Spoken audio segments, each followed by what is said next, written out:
Olá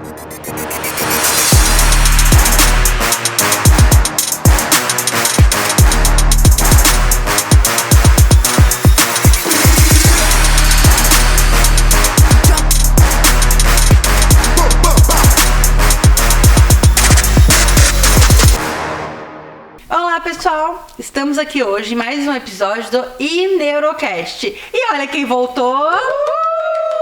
Ela está de volta! Vocês sentiram falta dela, né pessoal? Eu senti. Tuane estava com a agenda... falta de vocês também. Tuane estava com a agenda super lotada de final de ano, né? E muitas viagens, pessoa muito importante, né gente? Mas agora ela está de volta. Não será liberada mais, já usou todas as folgas dela, tá bom, gente? É porque ela não estaria aqui hoje, eu não lembro dessa informação. É, aí a gente Tive falou... que voltar correndo ontem. Mandei um cachorrinho de meme pra ela, assim, passando pra lembrar que amanhã você trabalha. Exatamente. Era meia-noite, tava chegando em casa, só pra estar aqui hoje. Então, Então, sintam-se especiais. são especiais, é. Exatamente. E o tema de hoje é... Ansiedade. Eu pensei que todo mundo ia falar junto, não? Não, mas a gente Tá tudo bem, ficou bom. Nossa, a Assim. gente vai adorar. Tenho certeza que tá todo mundo falando, nossa, que lindo. E a ansiedade é ótimo pra falar, porque eu acho que vocês têm esse know-how, assim, né, de serem psicólogas e trazerem assim, e eu tenho ansiedade, então... Mas o match... Não, esse é o ponto. A gente pode falar, mas eu também tenho, tá tudo bem. Né? É. Ou não, né? Gente, acho que assim, a gente tem que começar lembrando que a ansiedade, ela é uma emoção.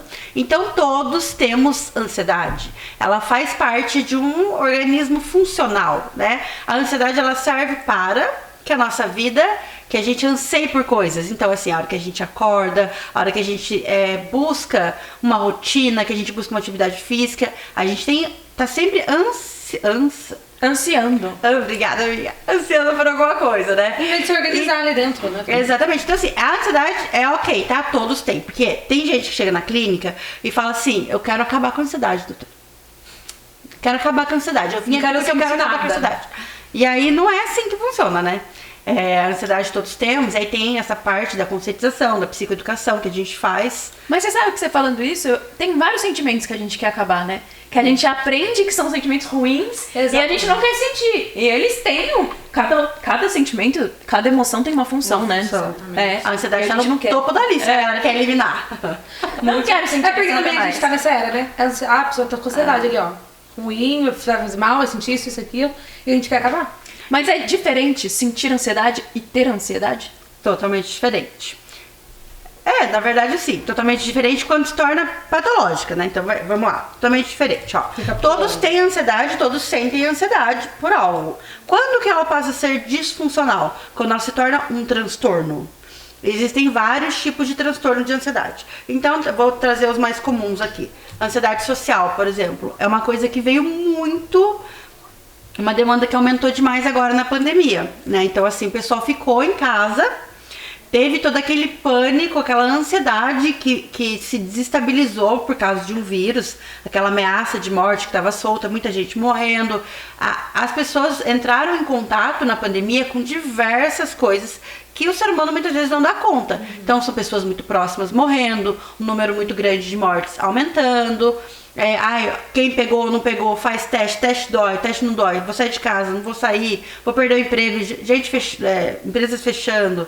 Enfim, foram várias coisas que aconteceram. E as pessoas não se curaram disso ainda, assim, não se estabilizaram ainda das consequências da pandemia. Então, uma coisa que aumentou muito, que eu consigo ver na clínica e também na saúde pública, é justamente essa questão. Então, assim, adolescentes que não conseguiram voltar para a escola até hoje, porque desenvolveram uma ansiedade social muito forte, né? Como é que ela se desenvolve? É que nosso organismo, ele entra num estado de alerta. Você é muito boa pra falar disso, né? Que é o famoso leãozinho. As pessoas entendem. A sua história do Estado de luta e fuga, exatamente. Você pode falar, na verdade. A Tuane é ótima, vou deixar ela falar. Ah, sim. Então, evolutivamente falando, a gente como espécie, para sobreviver, criou um mecanismo de luta e fuga. Ou seja, a gente precisa, diante de uma situação zoada ali, saber sair disso. Então, nosso coração acelera, nosso batimento cardíaco faz com que a respiração também aumente a frequência respiratória. a gente fica com os músculos cheios de energia pronto pra correr, porque se aparecesse qualquer perigo, como eu sempre falo, se aparecesse um leão, a gente ia saber fugir desse leão. Só que agora nossos leões são diferentes, não são perigos tão assim, são coisas mais sutis e são estruturas diferentes do que eram quando a gente era um homem primitivo e tudo mais. E o que aconteceu é que a gente permanece nesse estado de luta e fuga.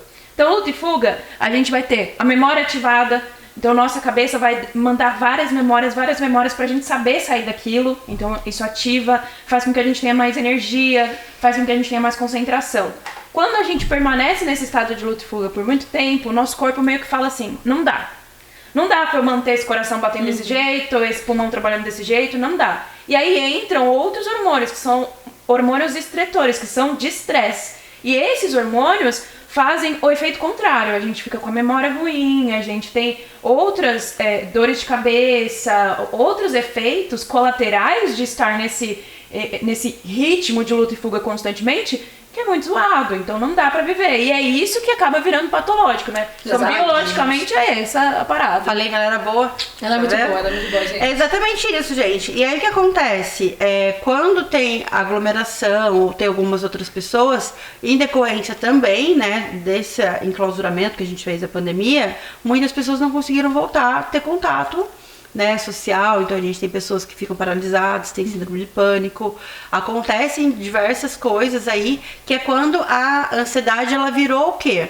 Uma psicopatologia, né, quando ela se tornou um transtorno. E aí o que precisa ser feito para curar um transtorno de ansiedade? Qual é o tratamento, né? Psiquiatra, né, a gente tem, na verdade assim, não necessariamente, precisa da avaliação de um psicólogo. Então, às vezes, pode ser tratado só com psicoterapia, para você entender quais são os gatilhos de ansiedade, em que momento você desenvolveu, que ela se tornou disfuncional. E aí, se tiver, dependendo da quantidade de prejuízos, você pode estar entrando passando a psiquiatra, o psicólogo encaminha, e você entra com uma medicação que vai te ajudar a estabilizar, até que você vá fazendo psicoterapia e vá... Sabe que eu gosto desse conceito? Que é tipo, o processo para se livrar de um transtorno mental, ele é sempre pautado na terapia, né? Sim, a medicação é como se fosse uma ajuda ali para aquele alivia sintomas. Mas ela não cura, não vai sumir. A medicação não é mágica. Ela mascara. Diferente do que o pessoal pensa, né? O pessoal pensa que tomar remédio, porque é muito concreto, é o que vai fazer com que cure. A psiquiatra da nossa equipe, ela fala muito isso. Ela fala que, se o remédio curasse, eu não tinha mais emprego. Porque eu mandava um remédio, pronto, acabou, não temos mais o que discutir. E não é assim que acontece. É porque é igual o nosso cérebro, ele sempre busca, né, uma coisa ali momentânea. Essa ansiedade também busca isso, né?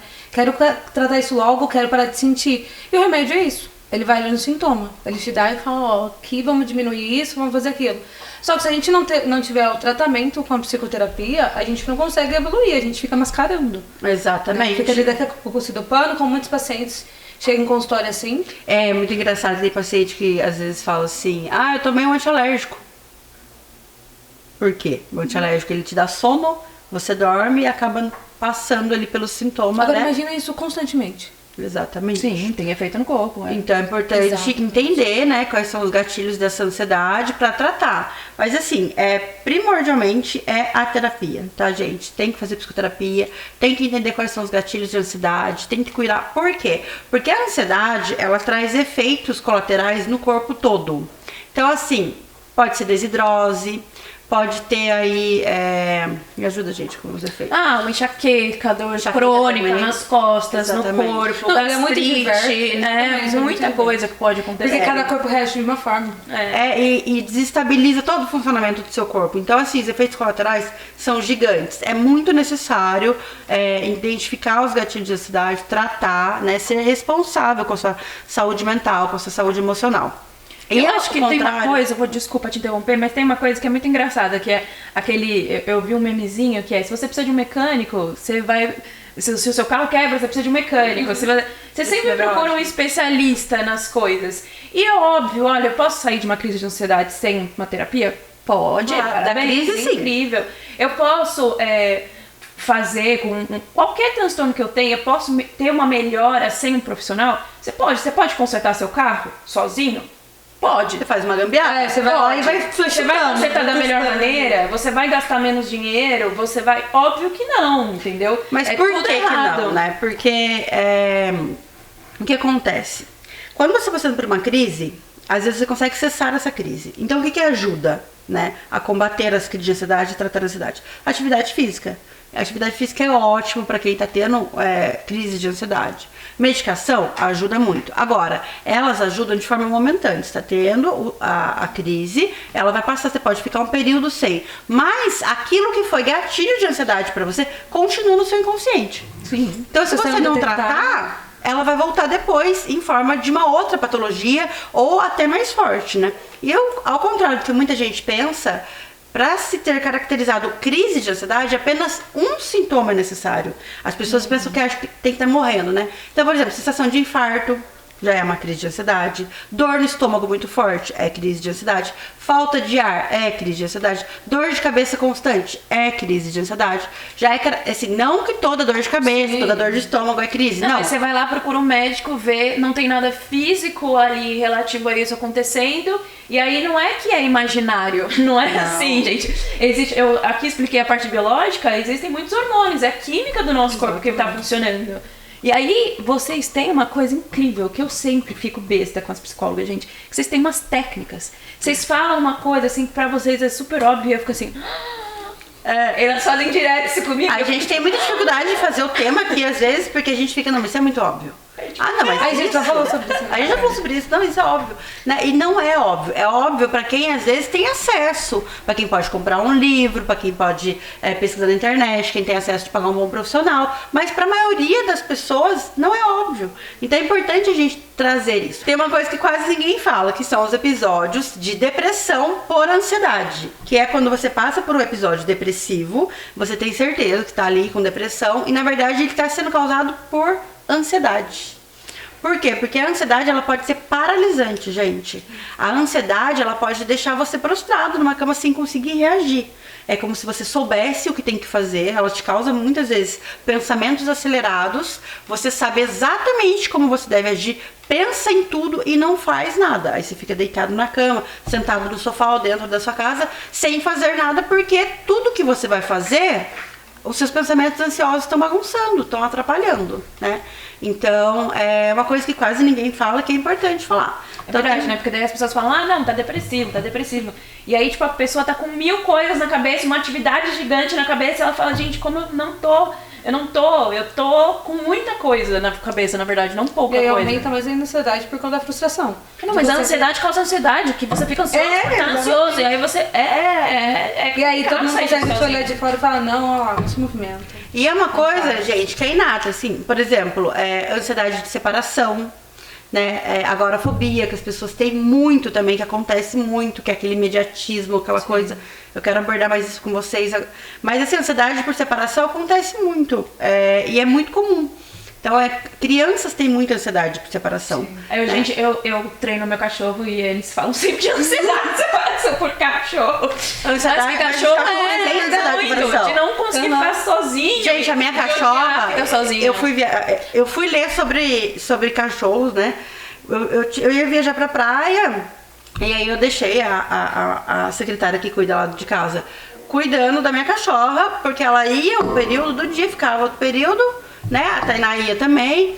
E aí eu falei, ela vai ficar ótima. Por quê? Porque eu li que é uma raça que gosta de ficar sozinha, uma raça que não se importa, uma raça que não gosta de grude, uma raça que não precisa de outro cachorro. Então, assim, especialistas falando sobre aquele tipo de raça, um monte. Eu falei, ela vai tirar de letra. Eu vou porque, gente, 3 crianças, mala, carro, e aí eu não ia dar conta de levar ela. E ela passa muito mal viajando. A Patê passa muito mal, ela vomita o caminho inteiro. Falei, vou deixar, né? Gente, foi a pior coisa que eu fiz. Eu cheguei, a vizinha estava... Eu ficava acompanhando ela pela câmera, né?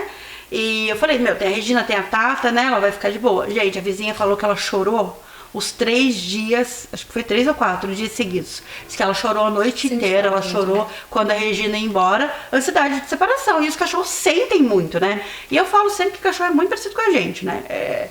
Não tem como você colocar dentro de uma caixinha e dizer que funciona daquele jeito. Cada bicho é de um jeito.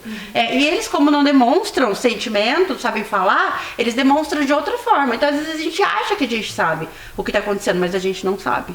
né? A gente tem que ter um olhar ali de entender que eles têm a individualidade deles, né? E vão se adaptando. Mas cachorros sofrem muito de ansiedade. Tem cachorro que se automutila. Sim. Isso acontece muito com labradores. Eu lembro que tinha um labrador que ele se machucava inteiro, assim. Mas aí eu tenho uma coisa, quando a gente vai treinar um cachorro, a gente tem técnicas pra que eles tirem essa ansiedade, né? Ou pra, tipo, Tratem, né? ajudar a tratar essa ansiedade de separação e eles gostarem de ficar sozinho. Tem isso pra humano também? Então. Eu acho Não que... tem não, choquinho depois.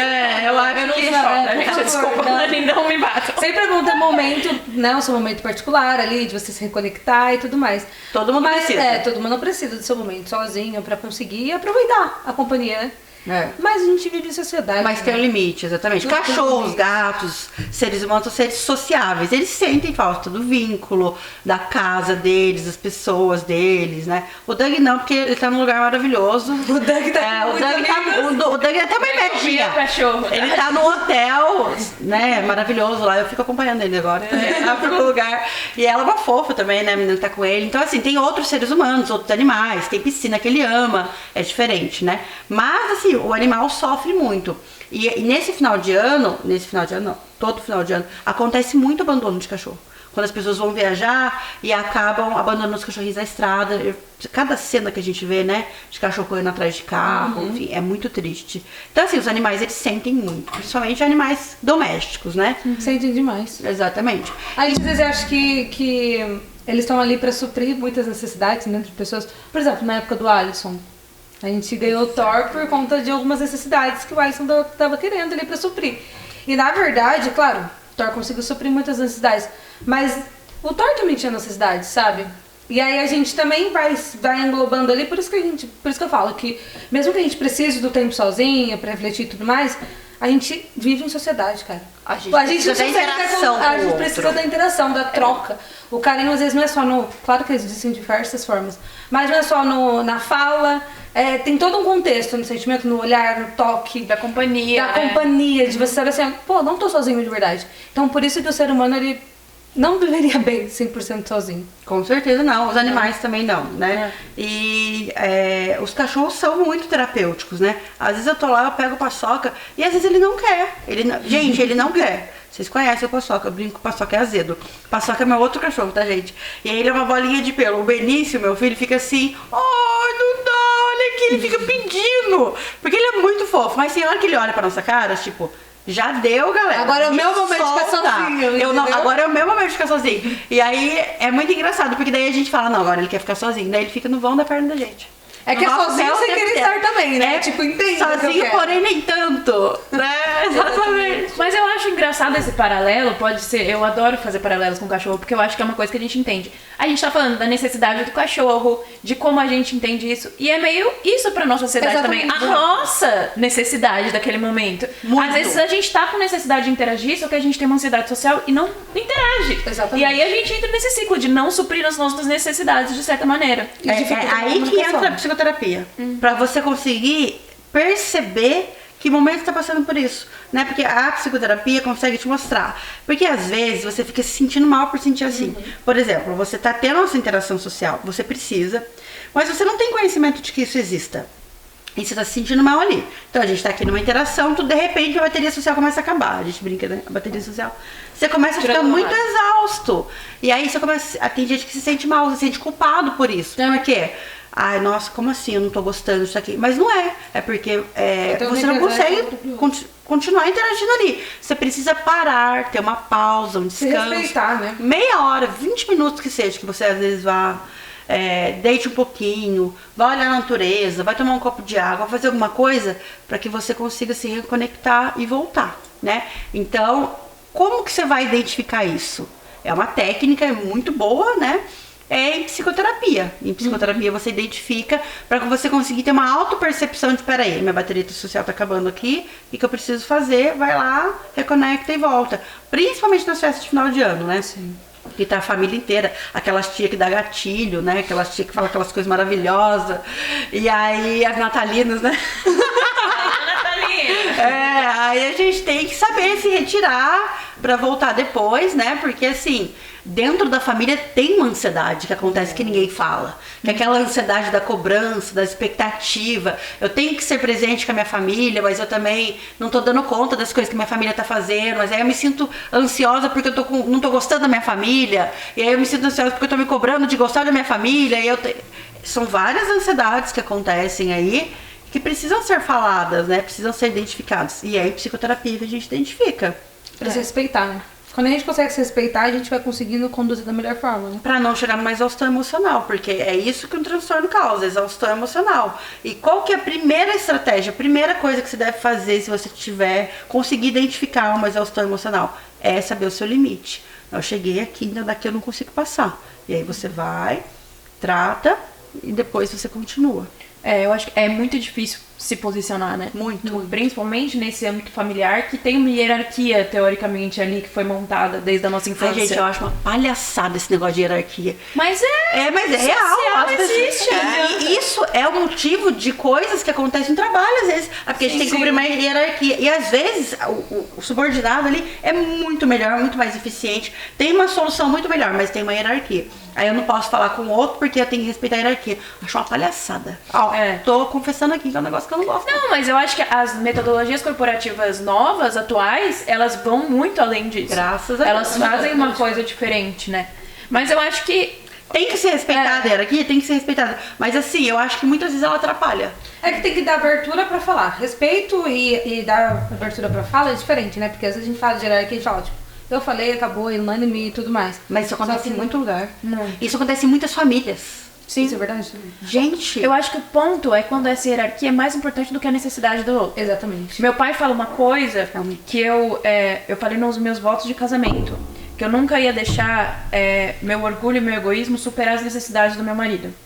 E é uma coisa muito forte de se dizer nesse sentido, que é justamente isso. A gente tem as nossas vaidades, a gente tem as nossas coisas, mas quando é a necessidade do outro que tá ali embarcando, a gente precisa saber recuar, porque é esse o limite, né? O limite é reconhecer essa necessidade. exatamente. E assim, a gente tem que medir muito, né? Porque assim, essa linha de reconhecer as nossas necessidades e ser egoísta é tênue, né?